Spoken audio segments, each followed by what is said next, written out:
everyone. It is so good for you to join us today to hear one of our members share about what it means to be those who dream. And today we have our council president. In fact, it looks like his name says Mr. President on Zoom here.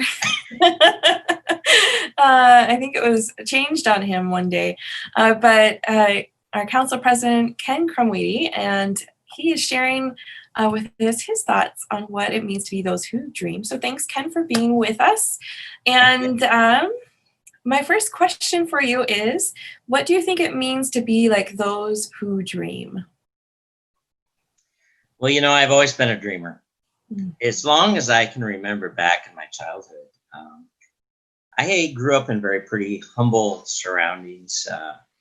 My parents were farmers, and I hate to use the word sharecroppers, but you know, it's kind of like that. My dad always rented farms, and he rented 3 farms until I was like 12 years old. And we didn't have a whole lot. In fact, we didn't have indoor plumbing or anything like that. Everything was pretty humble. So I had a sister that's 2 years. Well, I have a sister that's 2 years older than I am, and we used to spend a lot of time out in the woods playing, and we'd make up our own playhouses, and that's where, you know, we really dreamt a lot.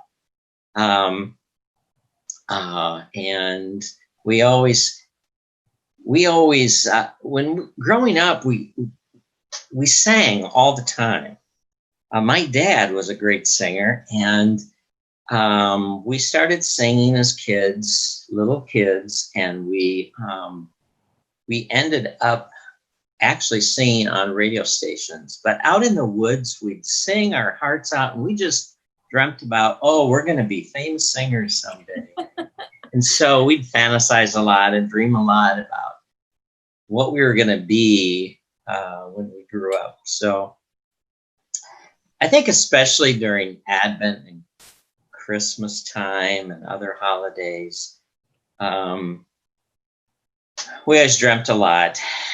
Again, because of our singing, the Krumwiede kids were always the ones that were asked, oh, Kenny can sing the solo, or Galen can sing the solo. And, you know, I remember one year being one of the 3 kings, and I thought, wow, this is really cool. I'm a king, you know, and dreamt what a king was like. So dreaming has always been a big part of my life. And, you know, I think during this time and this season, we all dream about, you know, peace and the words we use in church all the time: peace, love, joy, hope, faith. We all dream about those things, and probably dreams of a better world tomorrow and today and beyond.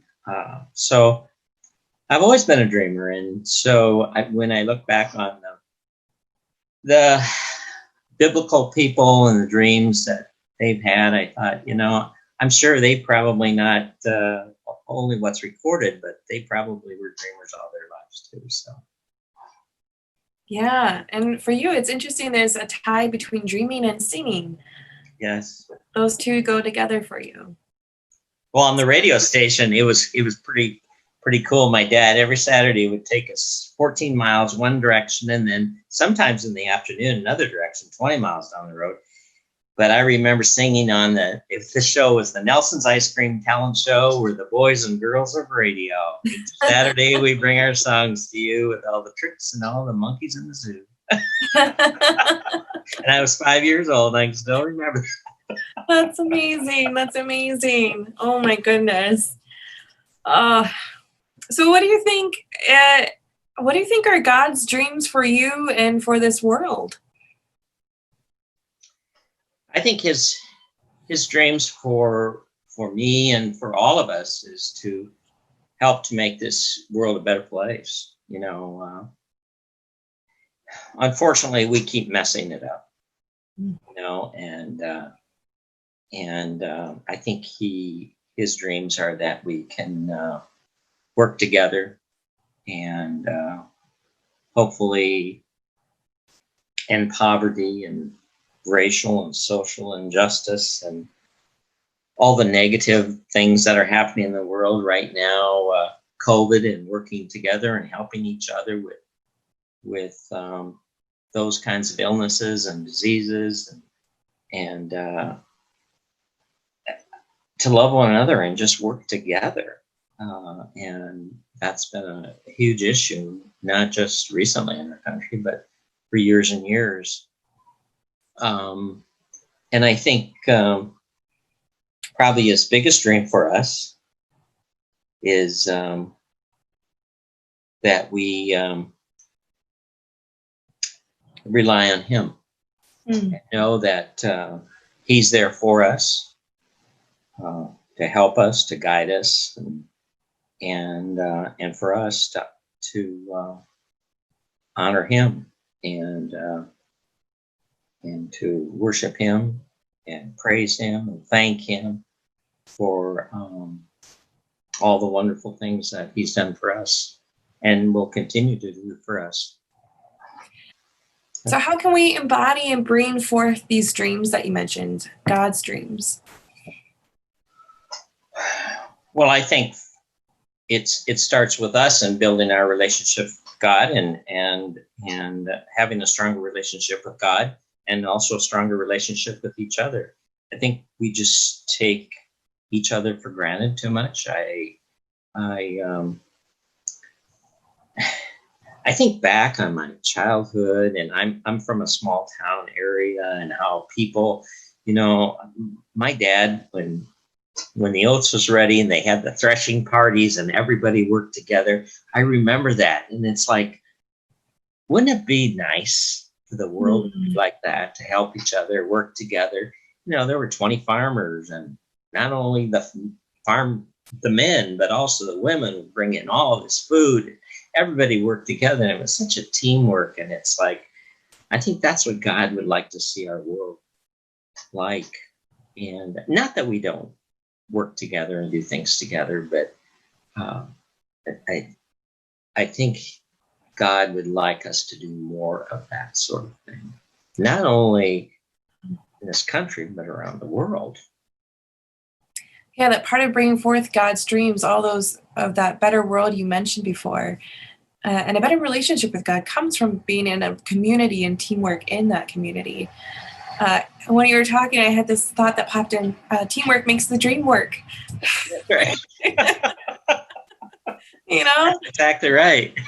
Teamwork makes the dream work, and that's kind of what I hear in this image of thrashing and everybody pitching in some way or portion. Like that wouldn't happen if there wasn't teamwork, and that made the dream work. Yeah.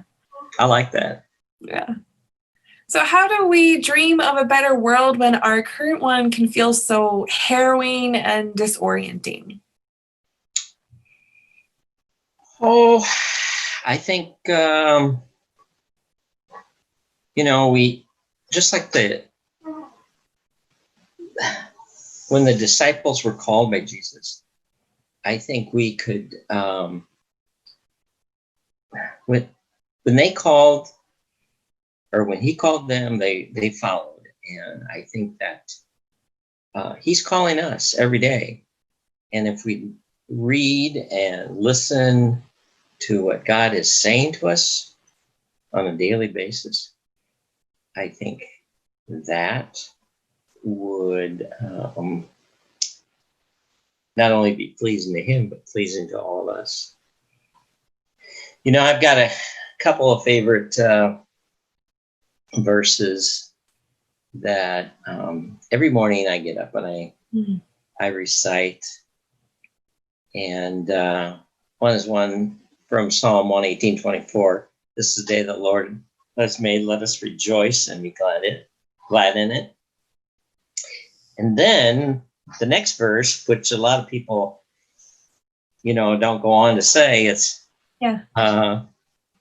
help us, save us, give us success. And I think that's really important. That we ask God to help us to make this world a better place. Um, and then, you know, again, growing up in my humble surroundings, I think about, first of all, I started school when I was 4 years old, first grade, because of the laws in Minnesota. Oh, My really? parents were farmers. Yeah. I started first grade when I was 4 years old. So I was always behind. I was very immature. And so honestly, sometimes I wonder, if I ever was going to make it through school, because I was always behind. And I say that because a lot of people along the way would say to me, "Oh, you can't do that. You can't do that. You're not going to do that." I remember my friends told me when I started college, it's like I never planned on going to college, first of all. But when I actually said, "Yeah, I am going to go to junior college," they go, "Yeah, you'll flunk out in a week." It's like, I don't think so. Mm-hmm. And then I go back to this Philippians 4:13. I can do all things through Christ who strengthens, gives me the strength to do it. And I rely on that every day. Mm-hmm. So part of what helps you to keep dreaming when things are disorienting around you, or the world might seem a little bit chaotic and it's hard to imagine dreaming, Yep. is it's through praying for that strength each day and relying on that scripture that gives you strength each day. Yep. That's what helps you get through one day to the next. Yeah, it is. That's really amazing. And there were times in my life when, well, my parents died at a very young age. I mean, my mom was 54 and my dad was 69, and when they died 2 years apart. So I was the youngest in the family, by the way, and giving up our home and everything, it's like I was on my own at age 20. It's like, okay, this is pretty tough. But I kept not only praying, but also dreaming a lot. It's like, okay, I'm going to be all right. I'll make it. But those are really tough experiences that I think built my faith stronger, and also encouraged me to dream more. Mm-hmm. To set my goals higher, because I knew I had to do it. When you were struggling and you were in tough times, it was actually the dreams that helped you look forward. Yeah. It was the hope of what could be that got you through the day to right now. That's exactly right. And then I got drafted into the Army, and that was a real downer. It's like, during Vietnam, it's like, oh no, I know I'm going to be in artillery or infantry. And I dreamt about, I can do better than this. And the Army chaplain sent us a letter, and I'll never forget this, because we were training 7 days a week and basic, and all at once I got this letter from the Army chaplain. Are you interested in doing this, this, this, and this? And I checked it all. And he called me. He actually called me down to his office, and I had checked chaplain's assistant. And it's like, he says to me, "Do you even know what that is?" And I said, "Sir, I'm going to be honest. No, I have no idea." But he happened to be a Lutheran from Minnesota, and so was I. Mm-hmm. That's where I spent my Army career, as a chaplain's assistant. So wow. Yeah. Wow. So it was a downer going in, but a pretty great experience, really. Yeah. So in all these ways, I think this is a good place too to ask. This week's theme is Sojoy. That's this week's theme, and that's the candle for this week is the joy candle, and all these times in which you've had just kind of life throw you a wrench, or knock you down. How did you still find ways to sow joy in your life? Well, I think the main thing was because of my faith. Mhm. I think that my experience throughout my lifetime, and also my experiences in the Army, especially, um, taught me that, I was pretty fortunate, and so to be able to spread joy to those young men, and I say young men because at that time we didn't have any women on our base, but working with these young men that were coming from Vietnam or going to Vietnam, you had to spread joy and be positive with them in all their conversations, because it was hard for us to understand exactly what they were feeling, what they were going through, but they were scared. And when they came back, they had lots of issues, and issues of adjustment back to society and so forth. So trying to, be as positive and spread as much joy as we could to them. So I think that's one of the things I really took away from the military, and it helped me throughout my lifetime, especially in my career, when I decided to go into education and to not only teaching but also principalship, because that was my whole outlook in school. It's like, come on, we got to make this a happy experience, and I tried to be as joyful and spread as much happiness in the school as I could, even when times were tough for lots of kiddos. Yeah. So anyway, you find the value in being optimistic and finding the joy even when it's not clear. In Psalm 126, we hear that God turns our weeping into joy. Have you ever had an experience where God has turned your weeping into joy? I think so. And I think that what I was just explaining about the military, I was weeping when I got drafted. Let me tell you, I was scared.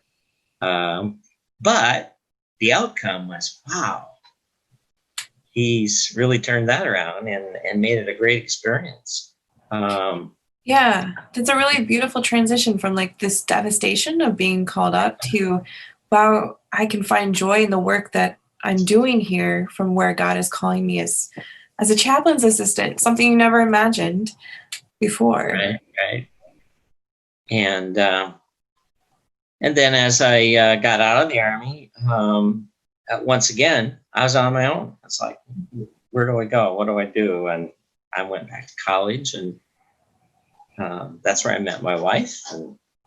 And again, it turned out as a very joyful experience. It's like, it's pretty tough at first, and then everything worked out. So. Yeah. Thank you so much, Ken, for sharing your stories and your dreams and your thoughts on faith and where God is in your life. I so appreciate you doing so, and I know that those who are watching do so as well, because sometimes we hear in another person's story our own story, and sometimes we are inspired in hearing someone else's story. So thank you so much for sharing with us what it means to be those who dream. All right, take care, everyone. Yeah. And pretend pause.